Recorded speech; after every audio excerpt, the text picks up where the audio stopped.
The Blue Jackets were not record-breakingly bad this season, but they were still pretty damn bad. Let's talk about that on today's Locked On Blue Jackets. You're Locked On Blue Jackets, your daily podcast on the Columbus Blue Jackets, part of the Locked On Podcast Network.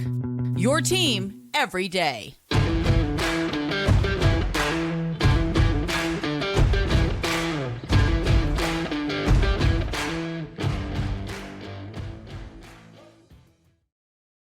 Hello and welcome to Locked On Blue Jackets, part of the Locked On Podcast Network, your team every day. I am, as always, your host, Jay Foster, here to bring you the good, the bad, and the ugly about your favorite team and mine, the Columbus Blue Jackets. Before we get started, I want to thank everyone for making this your first listen of the day, every day. Locked On Blue Jackets continues to be free and available on all podcast platforms and also over on YouTube.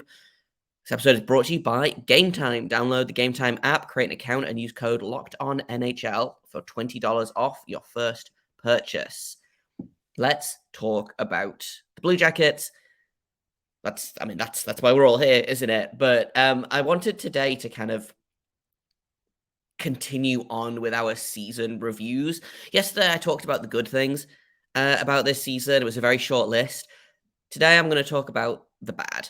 And we're not going to talk about kind of specific players because tomorrow we're going to be starting our individual season reviews. So we'll start with the forwards probably and go through one by one and do an episode on the good, the bad, and the ugly from their season, what I'm expecting from next season, things like that. But I thought today I would just kind of round up a bunch of stats and talk a little bit about this team as a whole. This isn't necessarily going to be about how poor the coaching was this season, but there's going to be an aspect of that. Obviously, that's the theme of this week is coaching. I talked earlier about Manny Legacy as a goalie coach. So let's get into it. Let's just start with kind of the bare bones of this NHL season for the Blue Jackets. They finished 31st in the standings. They had 25 wins, 48 losses, and 9 overtime losses for 59 points. That is a point percentage of .360. Of those 25 wins, 15 of them were in regulation. Another 9 were in overtime. They had 1 shootout win on the season. Pretty bad, objectively speaking. We knew this. We knew that the Blue Jackets were bad this season. Of 82 games, they won 25 of them. That's just under a third of the games. For every game they win, they're losing 2. They scored 213 goals, which was good for 30th in the league in goal scoring, and they allowed 329 goals against, which is the second most. The Anaheim Ducks had them beaten on both counts, obviously, because the Ducks were just brutal this season. But for a team like the Blue Jackets, and we knew going into this season that they were not going to be the best defensive team in the entire world. They're not built that way. They used to be a couple of seasons ago. They are built to score goals.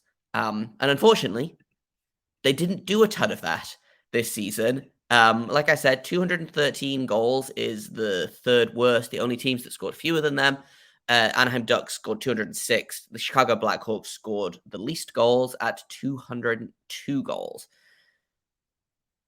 It's when you're not scoring goals, it's a long game.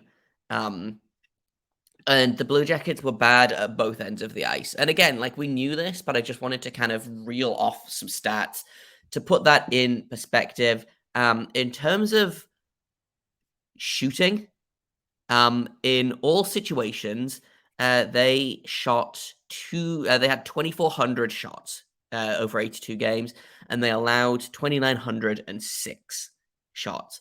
So it's not even that they were shooting a bunch and getting unlucky.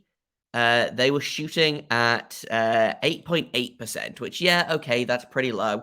But the problem was that they were not getting the saves that they needed. And we've talked at length about how bad the goaltending was, just kind of as a whole. As a group, their team save percentage this season was 0.886.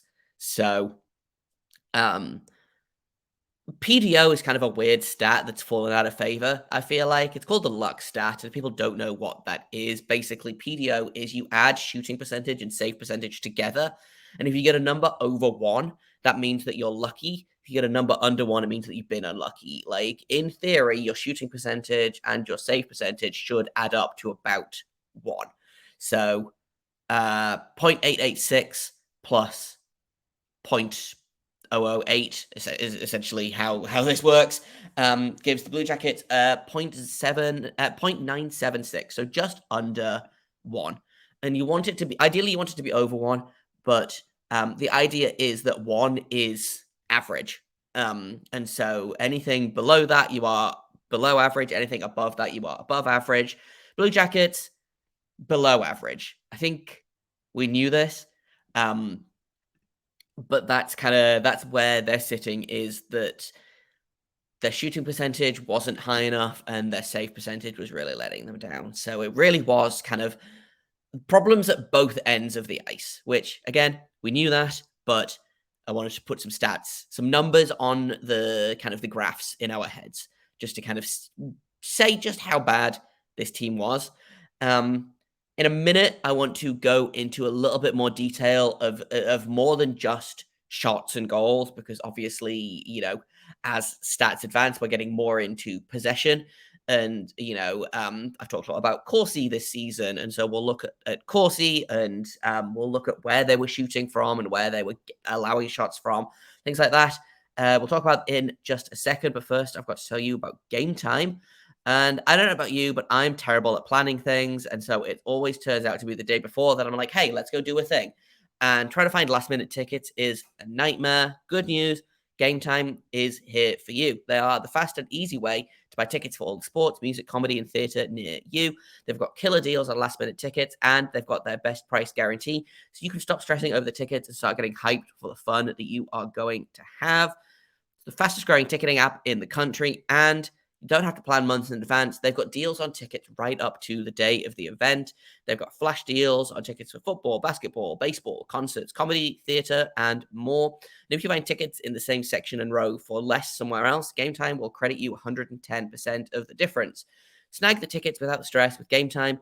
Download the Gametime app, create an account, and use code LOCKEDONNHL for $20 off your first purchase. Terms apply, but again, create an account and redeem code LOCKEDONNHL for $20 off. Download Gametime today. Last minute tickets, lowest price guaranteed. Okay, so we knew that the Blue Jackets were bad this season. They were outshot, they were outscored, they were out everythinged, basically. Let's dive a little deeper into that. So we talked a bit about shot attempts. We talked about shots, 2,400 versus 2,906. In terms of for and against. In terms of Corsi, and I'm going to go ahead and assume that everyone knows what Corsi is at this point, but Corsi is basically a shot attempt. So if you shoot it at the net, it's everything that is either a save, a goal, gets blocked by the defense, or misses the net. 4,544 Corsi for. Corsi against, 5,422. That gives them a 45.6 Corsi for percentage. That means that they attempted 45.6% of all of the shot attempts this season. Bad. Just bad. It's about the same as the shooting. So, I guess there's that, which is the chances. It's not like they were being goalies a ton. It's not like, they were getting a bunch of shots blocked or missing the net a bunch. Like, they missed the net. There's about 2,000 shot attempts more than actual shots. So blocks and misses. That doesn't feel egregious to me. But even possessionally. So it wasn't like they were good possessionally and, again, just couldn't figure out how to put the puck in the net. It was just that they weren't getting the shots that they needed, or even the shot attempts that they needed. Something else I want to look at is their expected goals for and against. So their expected goals for this season was 233. they actually scored 213. So they scored about 20 goals less than was expected. They got expected goals against was 288, and they allowed 329. So that's 41. They allowed 41 goals more than expected. So they both did not score and got scored upon at a greater volume than expected. So basically, they were allowing goals that they shouldn't have, and they weren't scoring goals they should have. Um, it's not great. In terms of where they're kind of shooting from, I wanted to look at like high danger shots and things like that. So they were allowing, in terms of high danger shots, 618 to 806 in terms of shots for and against. So again, getting outshot in high danger, they actually had a lower high danger shot percentage than regular. So that means that of the high danger shots, they were actually taking fewer and allowing more than average, which makes sense. I feel like your high danger shot percentage is always going to be a little bit lower than your regular shot percentage, but it still worries me that basically, and like I'm looking, so I'm on Natural Stat Trick, which I've been using all season. I think it's a really great little thing, little website, and it's all completely free. So you can just go on and look, and they have basically all of these numbers that I'm kind of spouting at you. You can look on there. They got outplayed in basically every aspect of this game. And this is all this is all situations, all 5-on-5. So we talked mostly all situations, but they were outplayed 5-on-5. Just so bad. And we're going to, in a minute, kind of move on and talk a little bit about special teams, because the special teams didn't hurt this season for the most part, but they also didn't help. So that's what we're going to talk about in just a minute on Locked On Blue Jackets. So yesterday we talked a little bit about those special teams and how they kind of started picking up near the end of the season, especially the power play really kind of started to go along. The Blue Jackets finished the season with the 26th best power play at 18.3, but considering they started the season and for the first, like, I think 2 or 3 months, they were in single digits. Like it's regressed to the mean a little bit. And like I said, towards the end of the season, it really started to kind of come along. The penalty kill, about the same as 25th in the league at 75.1. I feel like their penalty kill started strong and got weaker over time. So they kind of flip-flopped in a way that I don't hate. I'd rather have a good power play than a good penalty kill. But when I'm going to regret saying that at this point next season, when I'm looking at the top 3 power play and the bottom penalty kill in the league that the Blue Jackets have. But my point here is both bad, but not so bad that it ruins everything. In terms of their power play, they were getting about 85% of the shots on the power play, or 85% of the shot attempts, excuse me. In terms of the actual shots, they were getting about 80%. So on in 360 minutes of power play time, they had 314 shots. They also allowed 76 shots against. They scored 39 goals on 5v4 and allowed 8 shorthanded. They did also score 4 shorthanded goals this season. They allowed 52 goals on the penalty kill. This doesn't take into account 5-on-3s or 4v4 play, things like that. This is literally just 5v4 power play and 5v4 penalty kill. It also doesn't adjust for things like empty net, 6-on-5, 6-on-4, whatever, what have you. So basically, the summary of this episode is that many things that this team did were bad. Some things were good. For the most part, this team was not great. I also want to look if I can find it at teams, the the on ice numbers of the teams. I had a quick look yesterday, and I believe only 2 Blue Jackets finished the season with an above 50 Corsi, which is, again, not great. And those 2 players were, let me see if I can pull it up, so I'm not going to tell you the wrong thing. But I believe those players were Zach Werenski and Justin Danforth. Yes, that is correct. Zach Werenski only played 13 games, finished with a 50.63 Corsi for. Danforth played 6 games and finished with an exactly 50%. The next best player, Patrick Laine, at 49.8 in 55 games. The player with the highest that played the bulk of the games, I think I'm going to use 60 games as my cutoff for playing the bulk. I think missing 22 games is a reasonable kind of cutoff. Boone Jenner played 68 games and finished the season with a 47.5 Corsi 4 percentage. Like, even the good players on this team were not good. And then if we go all the way down to the bottom, it's tough to look at because there were a bunch of players that, played 2 games and were not great. But Eric Robinson played 72 games and finished the season with a 41.6. Sean Corrali played 71 games, finished with 41.7. Eric Branson played 70 and finished at 42.5.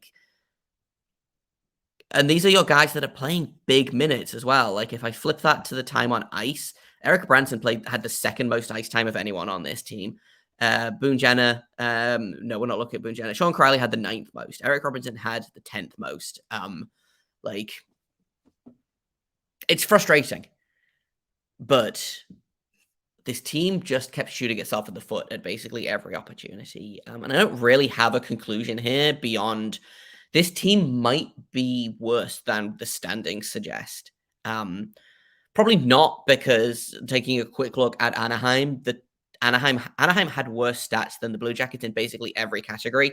But I think this team is definitely a team that is a bottom 5. This was a lottery team all season long, and there was a lot of, and I am guilty of this as well, of, they can pull it together, I believe in them, like if they can stay healthy for longer than 12 minutes, and when they get so-and-so back, they're going to look much better, and Elvis is going to figure it out. And I spent a lot of this season basically not making excuses, but giving this team the benefit of the doubt that in hindsight, probably they did not deserve the benefit of the doubt. Like, this team was bad.